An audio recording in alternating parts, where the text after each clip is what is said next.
life can hit like a sledgehammer. But guess what? We hit back harder. Welcome to Affirm That Sh. Somehow I thrive. I'm Jennifer Rogers, your no BS guide to turning life's toughest moments into badass victories. Ready to flip the script? Let's affirm that life can be a bitch, but somehow we thrive.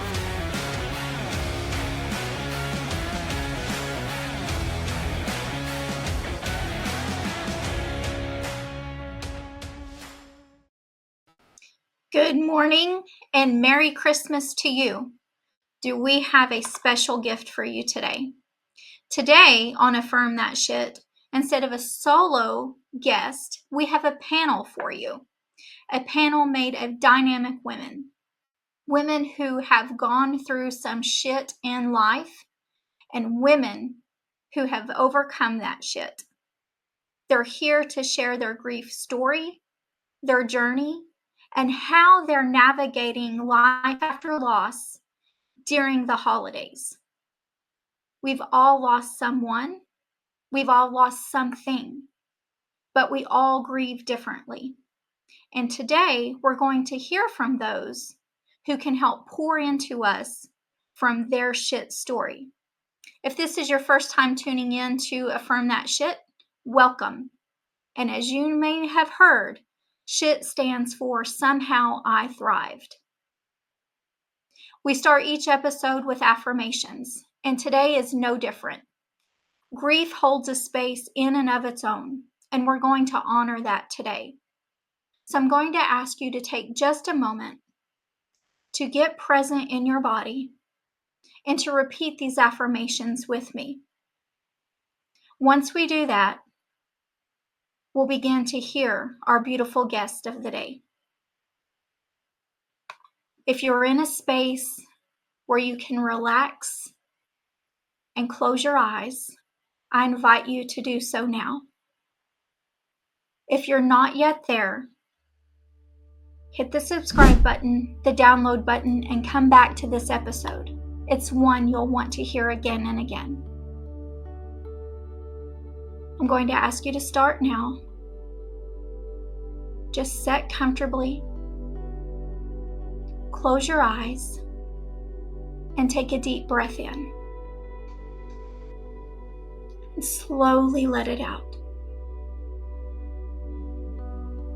And repeat after me. I allow myself to grieve at my own pace. I allow myself to grieve at my own pace. I allow myself to grieve at my own pace. My heart holds space for both sorrow and celebration, knowing I am supported and whole. My heart holds space for both sorrow and celebration, knowing I am supported and whole. My heart holds space for both sorrow and celebration, knowing I am supported and whole.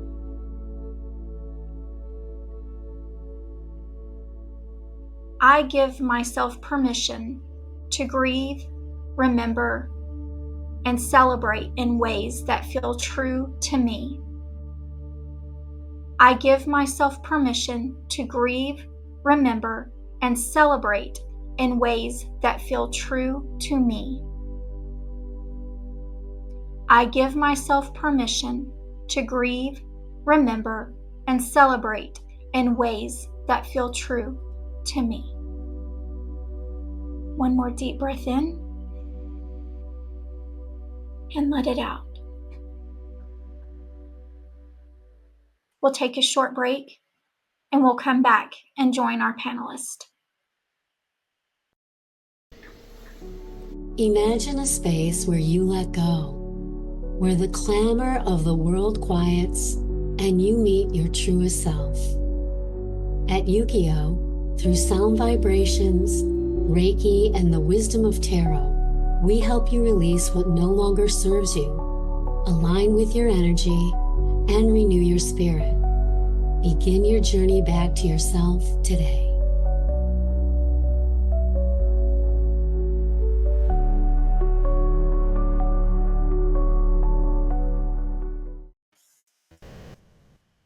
Good morning and Merry Christmas to each of you today.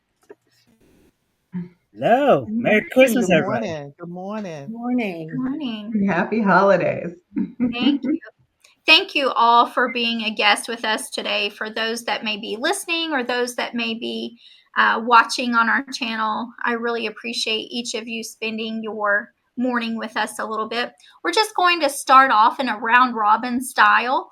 And Dr. Karen Kramer, I see you first. So I'm going to start with you.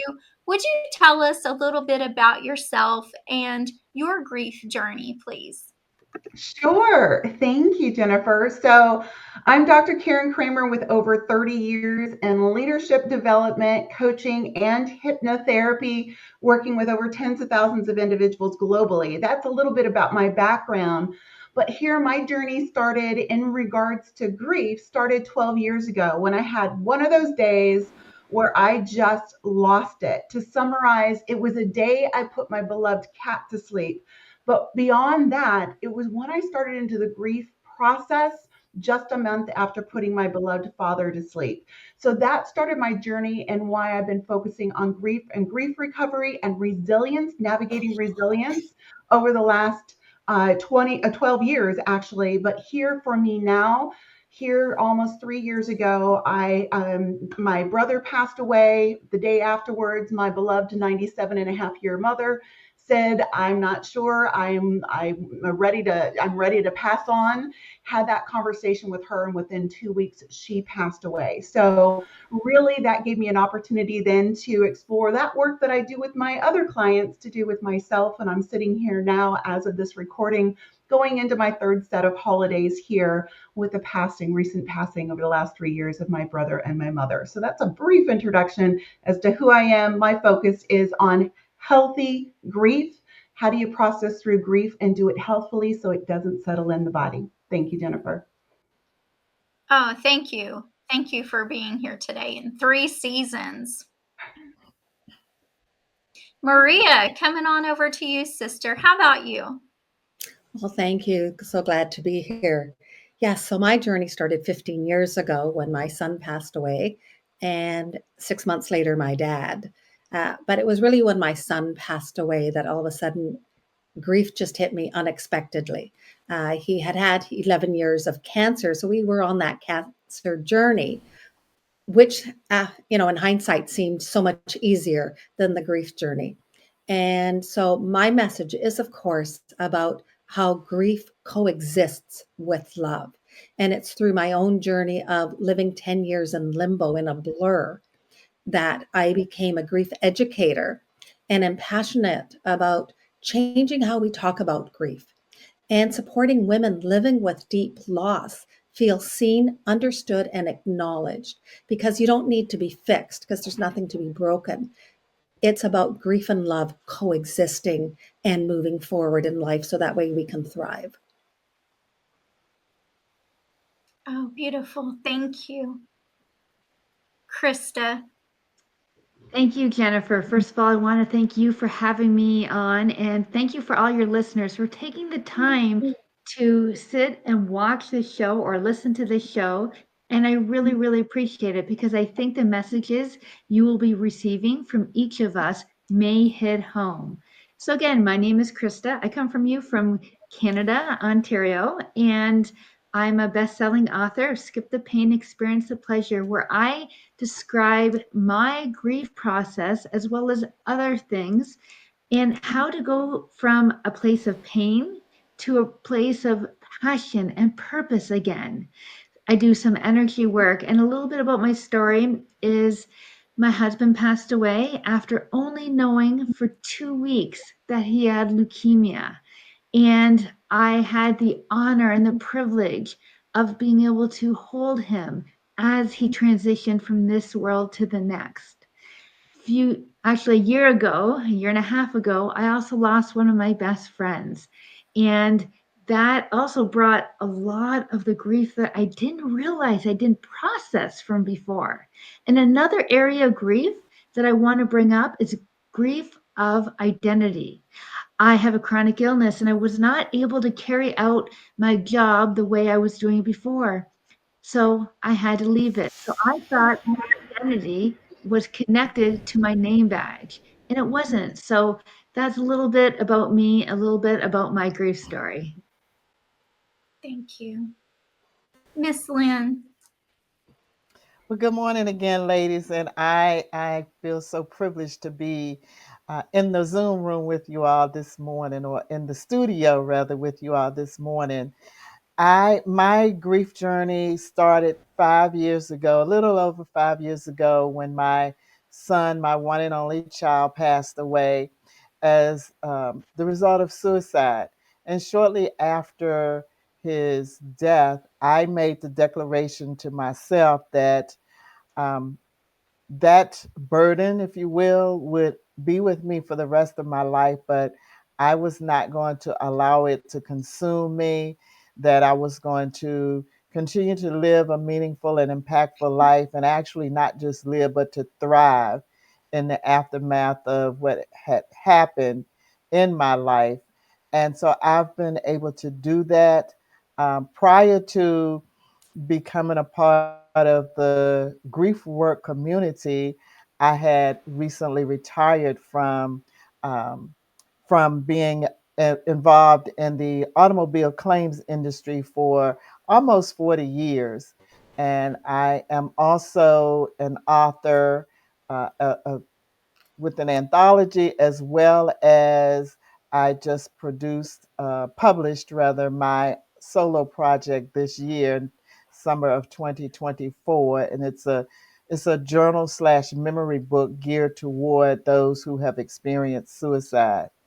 And one of the things that I desire so wholeheartedly to do is, I think Maria mentioned, is to educate, is to be able to have normal, if you will, conversations around loss and grief and death, and for people to feel seen, be heard, without someone telling them, oh, we don't want to talk about it, or you'll be okay. All of those platitudes that we've probably all heard since we've been on a grief journey. And so I say my superpower, when my superpower manifests, it's going to be that I get to shut down this this club that we get thrust into when our child dies, especially by suicide. So that's a little bit about my story. What a superpower that is. I know it's manifesting for you. Portia. Well, first of all, Jennifer, everybody who's here, I extend my gratitude to all of you. So, for those of you who don't know me, I'm Portia Booker. I'm your host of the Grief Grand Tour TV show on E360 TV, where we embrace gratitude in order to evolve grief. I'm also your host of the radio show turned podcast, Grew with Portia, where we grew through adversity. Those of you who know my story know that I've lost both of my parents in the last 3 years. It'll be 3 years in January of 2025. And when my mom made her transition, I don't like to say death because death doesn't make sense. When my mom made her transition, I recognized that I wanted to give myself permission to grieve differently than what the world expects you to grieve. They expect you to be stuck in resentment, in isolation, in frustration. And I recognize that our grief journey paves the way for hidden gifts to blossom within each and every one of us. And so now I work with different individuals now to help them to funnel their grief into something creative in order to honor, number one, their shedded identity when they experience the loss, and also honor their loved one who has made their transition, because I'm a firm believer that their names will always be engraved in our hearts because they made an imprint on us. Each of us has a collective of experiences that we've cultivated from different people within our circle, within our lifetime, that we carry with us each and every day. So I'm honored to be here. Thank you so much. And to my mother and father, Shay and Charles, I hope both of you are proud. Love you much. Thank you, Portia. Miss Nicole. Hey, thank you so much for having me, Jennifer. This is a subject that I didn't talk about for a long time. I'm Nicole Harvick, and I am a quantum energy healer. I'm also a forgiveness expert. So it's really wonderful to be here today. And one of the first times I ever really talked about it and wrote about it was in Dr. Kramer's book. So it helped me stand back and look at it from a different viewpoint. And what happened in 2001 is I was expecting my second child, and 2 weeks before she was due, I went in for my last checkup and there was no heartbeat. So I had to give birth to a little baby that was no longer living. And that was really, really hard to go through. But what I have to tell you is I'm like Portia. I look at death differently now. And I had so many spiritual things happen during that journey. It also helped me to understand that everything was for a reason. So I'm really glad to have written about it, and I'm really glad to be talking about it today. Thank you. Thank you. And I'll share with those of you listening. Again, I said we've all been on a journey, and my grief journey that really impacted me started when I was 13 years old. I lost my father to a auto pedestrian accident, and so he was killed, leaving myself and several siblings behind. And at 13, what do you do with that? How do you go on? And so I've lived this life of what if. And like Portia, I hope I've made my father proud. And I've had to step back and realize that in making myself proud and honoring myself, I've honored him. And I've done many things in my life, but I will tell you, he is a constant here with me. I am comfortable now. I'm like all of you. Death is a strange word to say, because we know that our loved ones are with us. Sometimes it's that smell of the cologne, or if they were a smoker, you get that smell of smoke out of nowhere, or that memory that's triggered out of something. And so they're here, and I take comfort in that as I'm continue to move every day along my journey. This year was the 30th anniversary of his passing, so you're never complete on that journey. You're always stepping forward. So like Portia said, take your time. It's your journey, and you are the driver. Ladies, I want to really add value in our time together today and help those that are on their grief journey pick up something from each of us, because like Christa said, you're going to hear something from one of us that resonates with you, that says, oh yes, I'm going through that, or I've been through that, or that sounds or feels familiar. So today we're going to talk about the holidays and the grief that wraps around the holidays.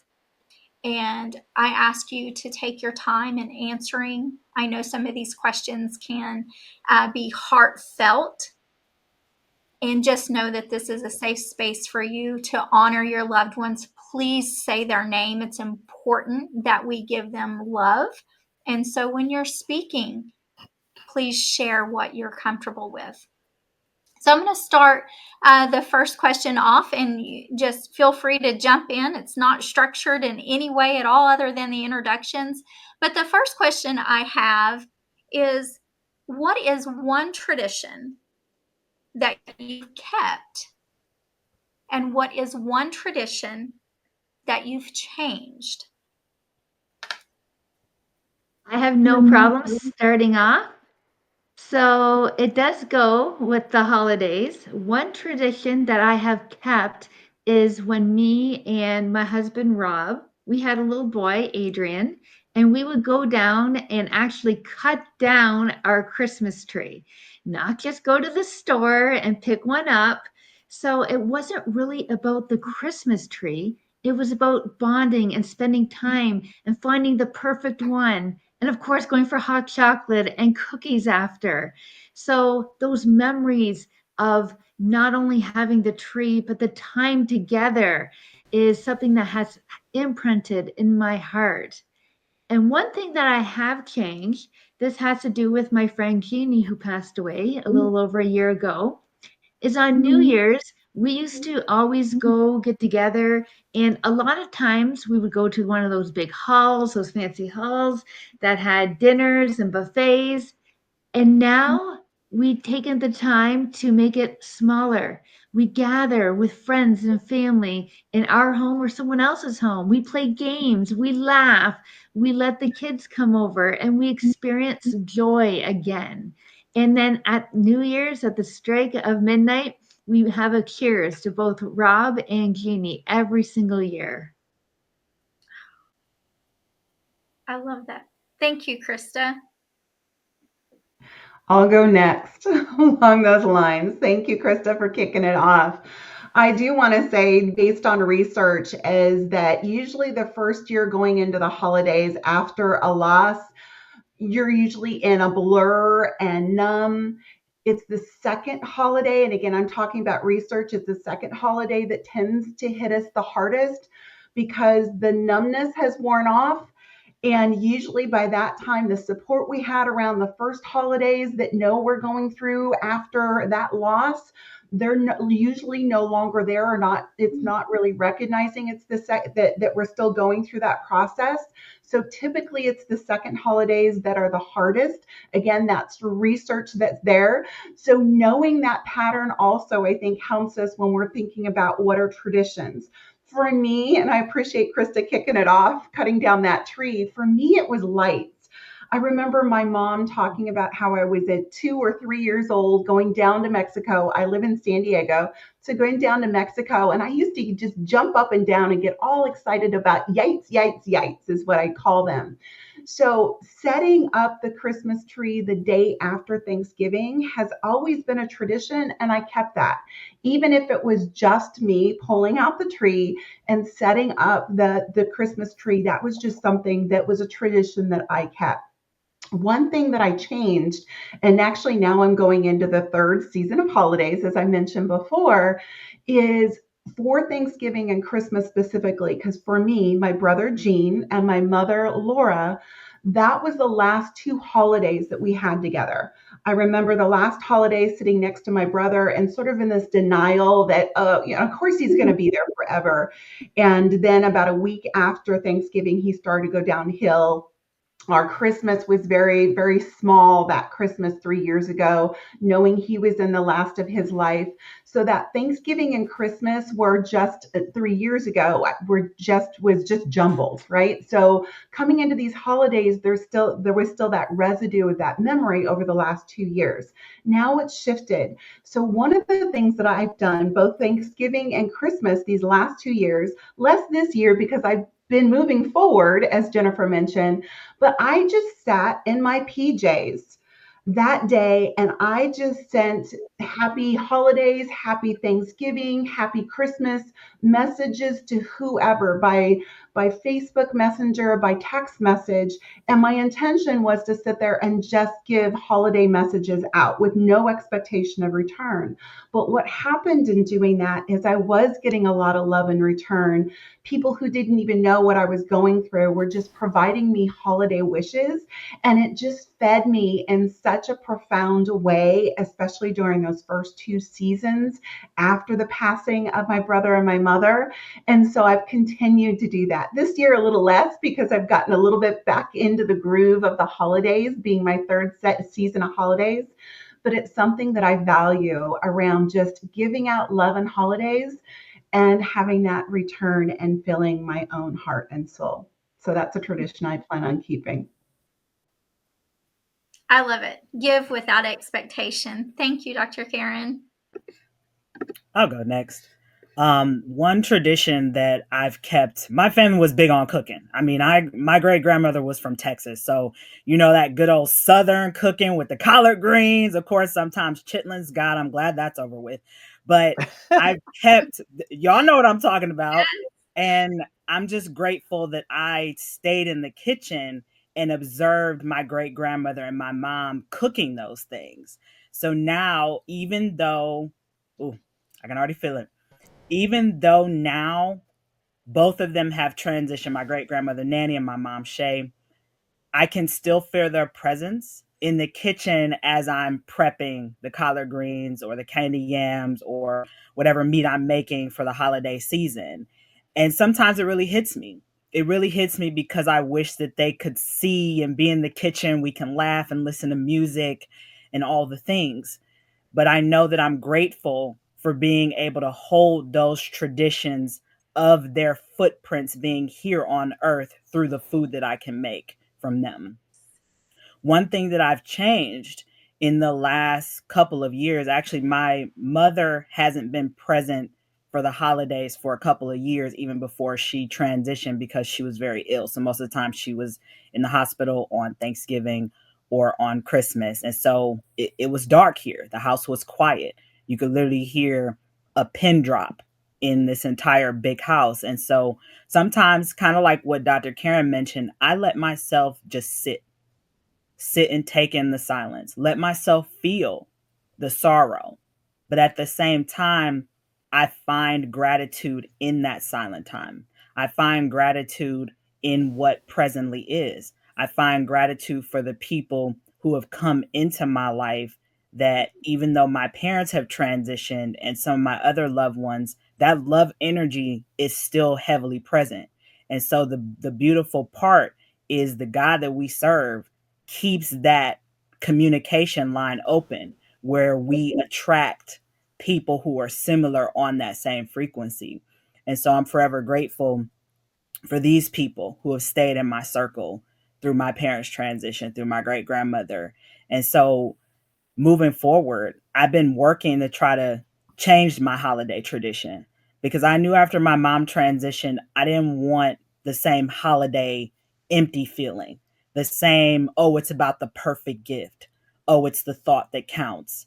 Spending all this money for gifts that really sometimes don't mean anything. For me, it's about connection.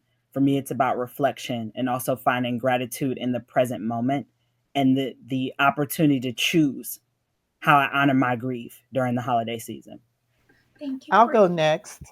My experience with tradition is probably a little bit different from what you all have shared, in that we did not have a specific tradition um, in our home per se.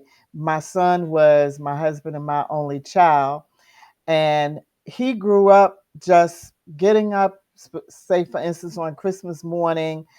He would always come to our room. We had to say a prayer. He opened his gifts, and then it was off to grandma's house for the family breakfast, which later became the family brunch at his uncle's house. And so we never really had a specific tradition at home, which was, it was okay. Um, but I do know the first year after he left, it was only 4 months before Christmas. And so my husband and I, we were still I mean, the emotions were still very raw. And we made a decision that we were going to the brunch, but we were going to have a plan. So I'm sharing this so that if some of the audience or listeners may have a similar experience to me, is that we had a plan to escape if things just got too heavy. So we said we would go to their home office if we needed a break from the family and from the happiness and the joy, because at that point I had not come to grips with sorrow and joy can coexist. One of the things that, and my son was 30 when he passed away, so he had been gone from our home for over 6 years at that time, and he was a professional firefighter. So some Christmases, holidays, he didn't get to be with the family because of scheduling. But I do remember, and it's a fun kind of a tradition, I guess. He was one of the two cut people on waffle making duty, and he would always put his little spin on the waffles. And so that is one thing that at the brunch, they continue to do the waffles kind of Daniel's way. And so that's a tradition that we keep or have kept, though the family is not big on talking about Daniel per se. So that's kind of a tradition, I guess. But as far as my husband and I, we've gotten to the point we don't have any grandchildren. We can get some care for the dog. We are out of here. We don't mind taking a trip, taking a vacation. So I guess that's the way that we've kind of broken tradition, if you will. I'll share along the lines with Lynn. It's a little bit different. I grew up in our tradition was having the Christmas Eve. Christmas Eve for us was huge. And so was Christmas Day. And so that is what I grew up with. And even though after my son passed away, that first year, of course, was a blur, and even year 2 or year 3. And as the families got bigger, we did get smaller. And even though when I say smaller, just between my brothers and stuff, it was still about 15 people that would get together. And as their families grew, then of course, we got bigger. And now it's come down to really small. I found that, and maybe a lot of the people who are listening can relate to this. I started to hate Christmas. I started to hate the holidays, all it represented, because you'd be at family gatherings and you would see the joy. And yes, I was grateful that they were all happy. And in the same sense, I was also envious because my son Stefan did pass away when he was 27. And yes, I had my other son too. And yet we always felt who was missing.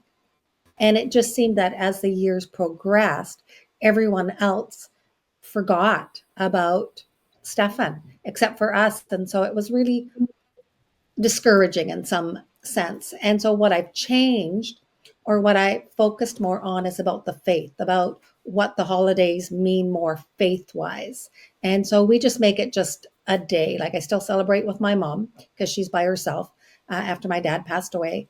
And so it's like myself, my son, my mom, and my spouse. And we just have a small, intimate gathering. Christmas Eve, Christmas Day is sort of low key for us, anyways, always has been. And that's a way that we celebrate. So we do have gratitude that we're here, we get to enjoy all the things that are around us. And yet we honor both my son and my dad. Thank you, Maria. I've never really felt the need to change anything in terms of tradition. And I'll tell you one of the reasons why, because I had mentioned some spiritual things that happened to me after I lost Carolyn. And the worst thing is I was in and out of the hospital in 24 hours. So I didn't really have much time for anything. And that was my choice because it was my daughter's 7th birthday. And I had promised her that I would take her to this new ice cream shop and we would have ice cream. So I made sure that happened. So during that time, the ladies, the nurses took pictures of Carolyn. So when I went to go pick up those pictures, I was sitting in a room with the nurse and we were talking about it. We were looking at her pictures and I'm sitting there and my hands were on the desk and all of a sudden a white feather came out of nowhere and landed right by my hand. And I looked at her and she looked at me and I said, "Did you saw that, right?" She goes, "Yes." She goes, "And I guarantee you, there's no way there is nothing in here with feathers." She goes, "I don't know where that came from." She goes, "I've never seen anything like it." Well, what continued to happen was just anywhere I was, a white feather would appear, many times just falling from the sky. I can remember being in a Hallmark card shop looking for a card, and again, it fell right by my hand. So I started understanding something was really, really going on with that. And I knew that was message from Carolyn, from my angels, from my guides, whatever you want to call it. And the second thing was, as we found out, had she lived, she would have had Down syndrome. And so one day I was lying in bed after I found this out. And of course, it was depressing, it was sad. But I heard a message, a voice say to me as clear as can be, she couldn't do the work she came to do in that body. So basically, what that voice was telling me is my little girl, Carolyn, she decided to go back on her own because what she would have come here for was not possible in that body of a person with Down syndrome. So when I think about honoring her, I honor her by honoring my family. And that is by not changing everything, by just going forward with what we've always done and keeping her in our closest memory. Oh, thank you. Thank you to each of you for sharing. Many of you have already spoken along the things that have changed and how you've stepped away from the family traditions. We kind of wrapped that in there. But what I'd like to ask now is when you were making those decisions to, okay, here's our plan to, for Lynn, if it gets too overwhelming, we're going to step into the office. For Nicole, I'm not changing anything. For Christa, we're gonna cheers at midnight, right? So we've all talked about the ways that we've done things differently. Portia, I loved your story about staying in the kitchen and just feeling that because food is love, right? But when you were going through that and you look back today, how did you navigate that without those feelings of guilt? And you said, this is what I need for me, and this is what I need for Carolyn, for Rob, for Shay. Where did that come into play that I no longer feel guilty about this?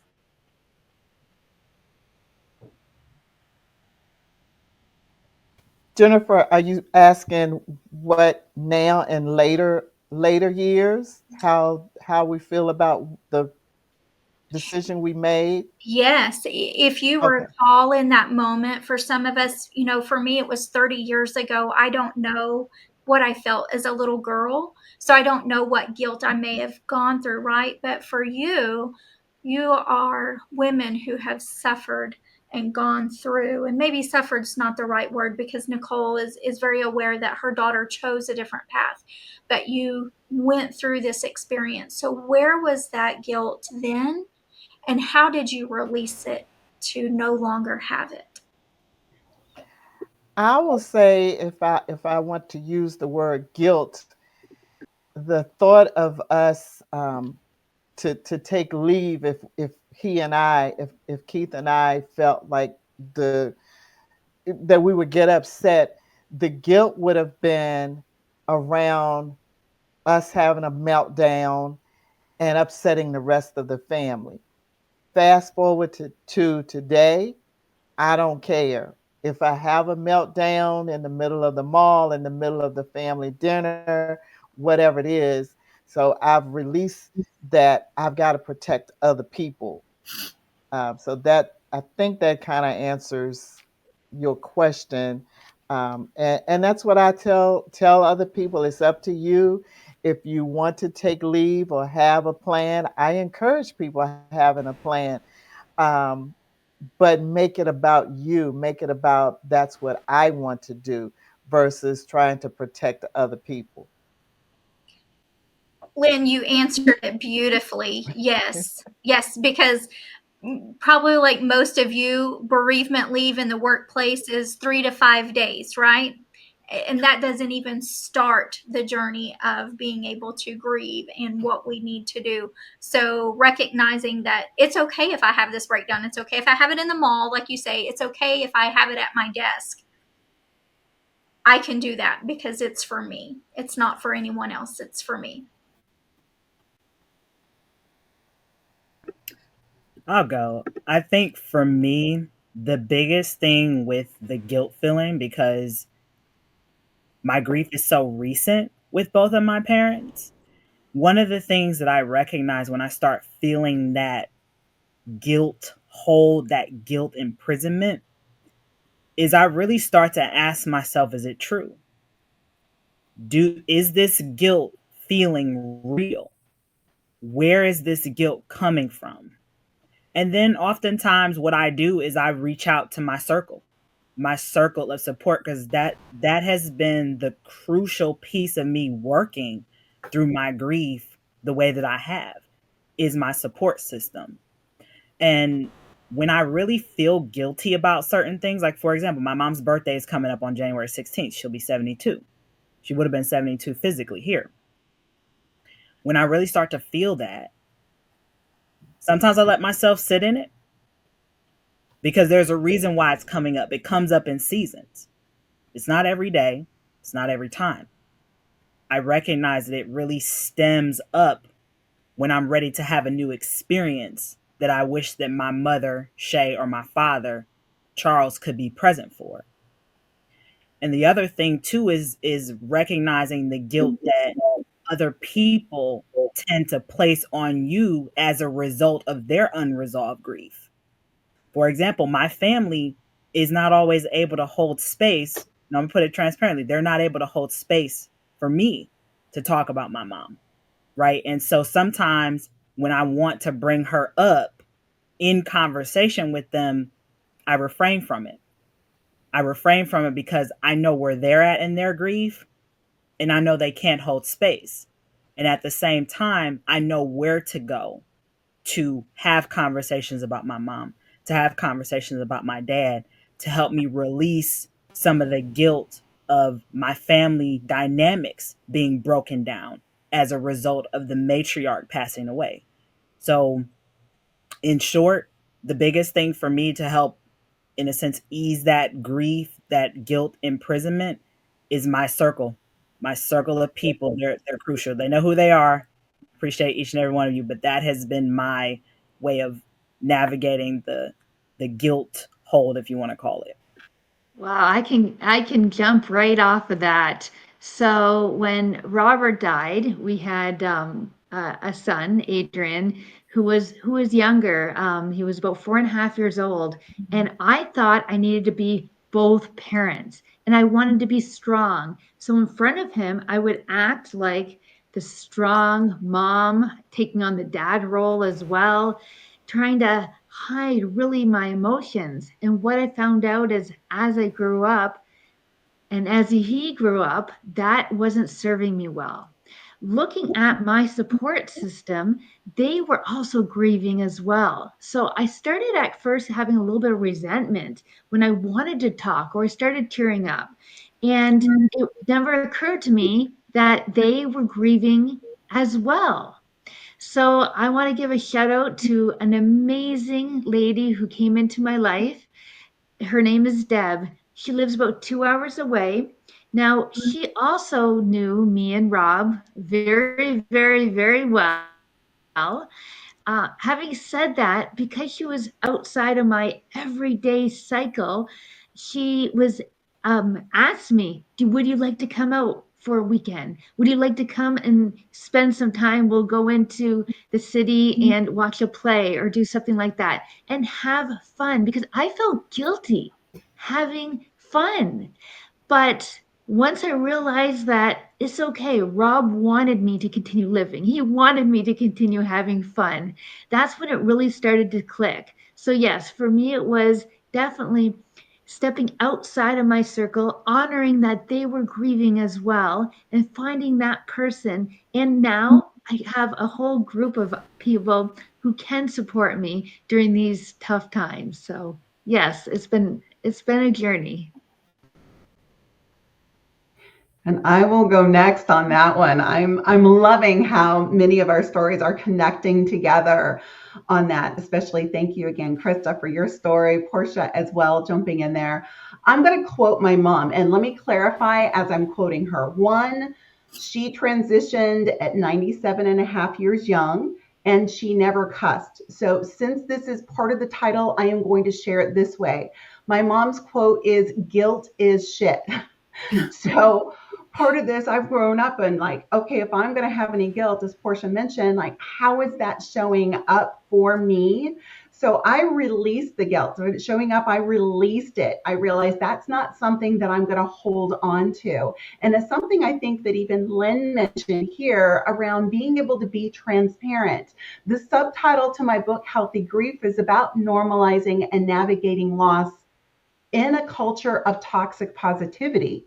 And the focus on that is, when do we force ourselves to be positive in situations where we're just not?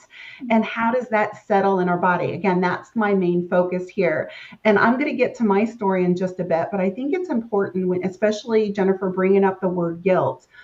When one of my clients, who actually was one of the poster childs for healthy grief, as Nicole mentioned, she's also in the book as well. There's 30 grief survivor case stories that are in there. But one of them, Stephanie by name, I was working with her as a one-on-one client. And one of the things she came to me to was stage 2 colon cancer.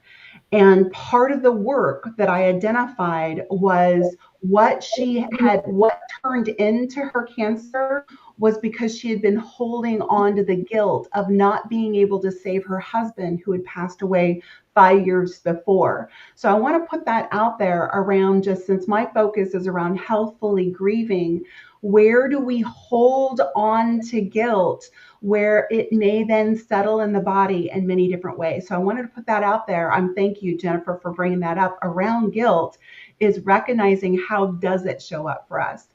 For me, since my mom, as Portia kind of mentioned this, when we have the matriarch in the family pass away, who may be the one who's the glue, I started watching our family kind of separate when it came to the holidays. The cousins, my siblings, even my kids, I'm starting to see there are pockets of the traditions that started to go away, especially since those first couple of holidays.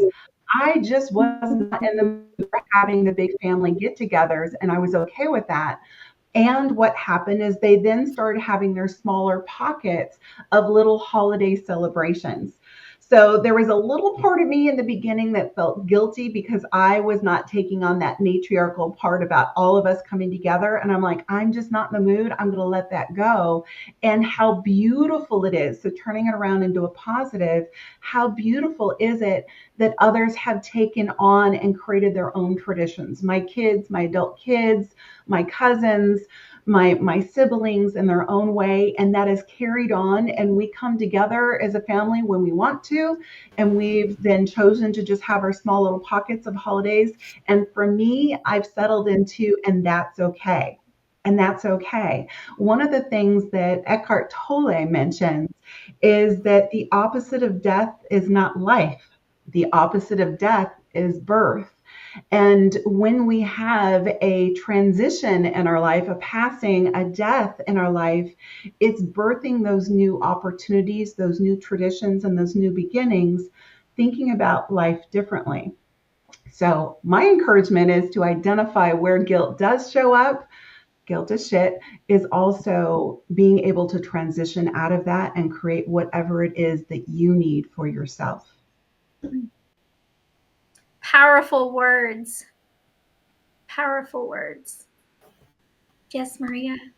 Oh, I was going to say, and I'm going to just jump on from what Dr. Karen said, because when you were talking about guilt, that's exactly what came up, is that at times it was the guilt of survivor, right? All of a sudden your child passes away and you're the parent that's still living. You've outlived your child. So there's that guilt of that.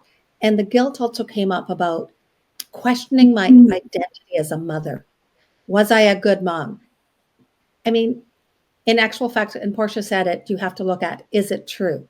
Well, my son had cancer, he had leukemia. So really it had nothing to do with me. But I think sometimes as a mom, we take it on that if our child has something, maybe I had done something or it hadn't done enough. There's always those what ifs, could haves, should haves. And that's where the guilt came from. And what I discovered was to give myself compassion, question about whether it was true, which of course wasn't, but also to give myself compassion to have those feelings and to acknowledge it.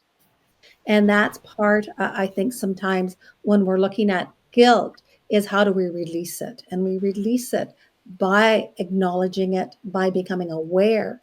and also giving ourselves that care, that self-compassion, that kindness that we would give to another friend, but not so much in a toxic positivity, by really being aware and recognizing that we have these thoughts, and just know that they're just thoughts.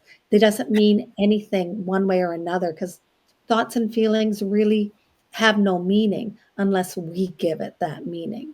And that's something that I like to bring to the work that I do, is that when you're grieving, it's about the yearning and the missing. And because of that, we feel that we have control that we never did. And it's releasing the thought that we had control.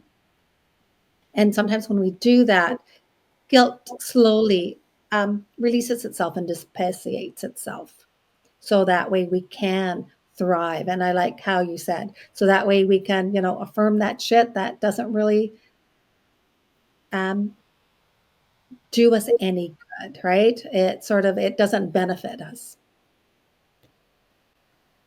And Maria, I'd like to just follow up with you here, because you talked about the parent outliving the child, and I come from the opposite side, where I was the child who, in most circumstances, we do outlive our parents, but mine was not of great things, right? Again, it was an auto pedestrian accident. And the guilt I carried was when my mother found love and married my stepfather, the feelings I started to develop for my stepfather, and recognizing and holding him as a true father figure. And by the time he came into my life, I was 18. So there was no, child rearing or bearing of me that he took in. Now I can reach out to him for guidance and love and support, and he is all those things to me. But the first time I felt in my heart to call someone dad that wasn't my biological dad, that was very emotional, still emotional today, because there was still that little bit of guilt of, what would my dad think? What would, and I had to step back into my body and my feelings. We've all said it here, sit in that and recognize, this is what my dad would want for me. If he cannot be here, he would want Blaine Boyer to be my father. And I'll say, David Edwards would have chosen Blaine Boyer to be my father in his absence. So thank you for recognizing that we do have some guilt that we carry. Yes, it is shit, and we need to work through it. But once we own it and we embrace it, there's no stopping us. I'll go next, Jennifer. Yes, thank you. Yeah. When I first lost the baby, I had to wait about 4 days before they could put me into labor, because there was no room. So I had to carry that baby in me for 4 days, which was really, really tough. And at that point, I questioned everything. Could I have done something different? What could I have done? What should I have noticed? Because I'd had another child and I'd been pregnant before. And then I started comparing pregnancies. And first of all, she had Down syndrome, so I knew I had no control over that. And then I started comparing pregnancy with my first daughter, Maddie. And I really hadn't done anything different. I mean, I didn't even drink cola at the time. I was so cautious with every pregnancy. I didn't even like to take aspirin. So I did everything I could to produce a healthy child, but in this case, something went wrong. And then I bring it back to the messages that I got, the feathers that I got, and then the message that because she had Down syndrome, that she couldn't have done the job she needed to do had she been born. And that released all my guilt. But not only that, it made me understand that for me to get that message, there is still life there. There is something that I can hang on to, because she's not in my world. She's just in a different world. So I got to release the guilt, and that helped tremendously.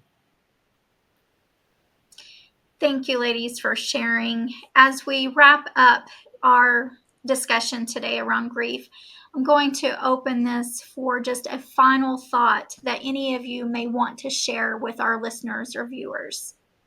I'll go One again, thing. Jennifer.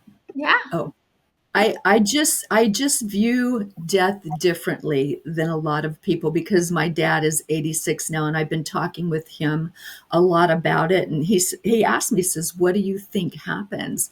And for me, I think it's just our soul leaving the body we lived in for a very short time on this earth, and we go back to our essence, back to where it all began, and back to wisdom and knowledge that comes with being in the soul. So I would just like to say, with going through what I went through, it really helped me understand that death is not the end. I feel death is a new beginning. Thank you, Nicole. And I want to capitalize on that because it was something similar, is death is a normal, natural process of life. It's a normal, natural process of life. There are two of us who have had children who have passed before us. So I will say that when it comes to grief, that's the hardest because it kind of defies that whole like, hey, they're supposed to live longer. But it's a normal, natural process of life for us. The other part, which you've heard today, is when we can hear and understand in other people's grief, even if we don't, like when I say understand, is we may not understand what they are going through, but to understand they're going through a process, that's so helpful as somebody who is supporting somebody going through grief too. To be seen, heard, and understood is so valuable for those of us who are going through grief, and for the supporters to give somebody an opportunity to be seen, heard, and understood for what they're going through.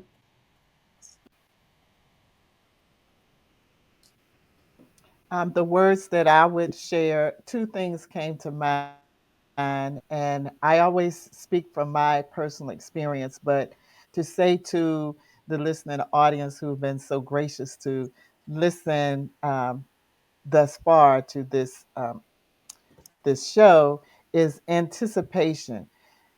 I found that the anticipation was probably worse than the day, whatever your day is of celebration, whether it's Christmas Eve or New Year's Eve, Christmas Day, whatever that day is. For me, the anticipation of what's going to happen, how am I going to feel, what are people going to say, that was a huge part. So I say to our listening audience today is to um, just sit with the anticipation and know that it that day is coming, but just sit with the anticipation, and then the day after or the week after, you get to say, "Phew," for another whole year. The second is, and Portia, I remember really honed in on this, is to find your people, to find your tribe, your village that wants to talk about whatever you want to talk about as it relates to your loved one or loved ones. Because sometimes, as several of us have alluded to, it may not be the family, it may not be that immediate family, but lean into your people that may have heard you talk about your person. For instance, people have heard me talk about Daniel for years and years, but they are still okay with me talking about Daniel. Um, so find your people. And lastly, breathe. Just allow yourself to breathe. And again, I thank you, Portia and Jennifer, for this opportunity to share with these other ladies this morning. Thank you, Lynn. I can Yeah. definitely say something that was life changing for me. And I really, really want every listener today, if they are with a parent, a partner, if they're with a husband, wife, it doesn't matter. Make it as easy as pass the salt. It doesn't have to be this big, huge moment. So when before Rob passed away, yes, we did know he had leukemia, but he gave me the best gift of all. He said, Krista, if I do pass away, if this doesn't work out, if I do transition over, I want you to get remarried. Adrian, wants and needs another father. I want him to have that experience. And therefore, 7 years later, when I found my best friend, I didn't have an ounce of guilt. And Jennifer, you talked a little bit about that with the fathers, almost the same thing. In the beginning, it was a little bit of, oh my goodness, I felt guilty more about moving on or about being happy. But the honesty was he gave me the best gift of all. He released me of any type of shame or guilt. And I really, if there's one thing you can do it today, literally as easy as, pass the salt or do something, say, by the way, in case, because that can happen just like that. I'd like to share with the audience, and thank you so much, Portia and Jennifer, for this format. It's so excellent. Also, to have people know that it's okay for what you feel. To heal your heart is really about grief as love. There's not an either or. It's not about forgetting to move on. It's about carrying it with you. And it's okay to feel sad, to have laughter, to have joy in your life. All emotions coexist. And really, that's what grief is. Grief is both sadness and joy at the same time, but they're just different sides of the coin at different moments. And so give yourself that kindness and that heart. And I think we've all said that. Find your tribe who supports you, who is there for you, where you can talk and share and be openly of who you are and of who you are becoming, because grief changes you. And so who you become is who you are right now.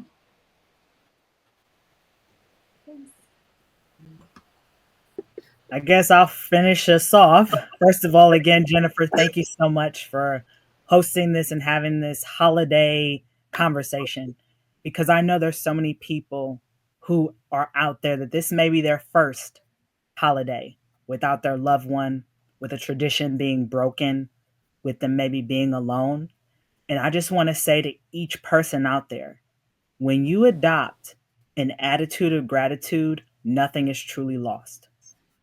Death doesn't mean what you think, because each and every one of us goes through a transition in our life.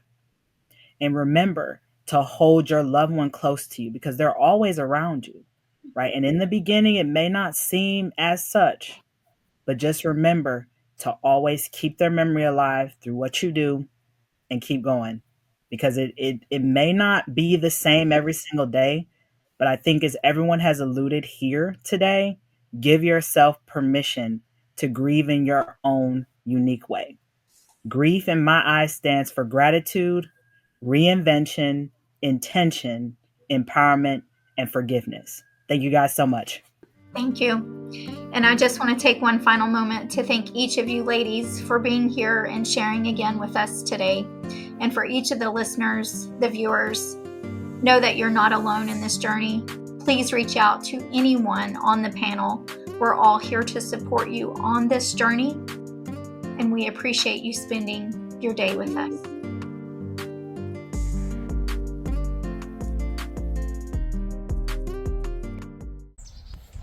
You just took another step towards owning your story and thriving against all odds.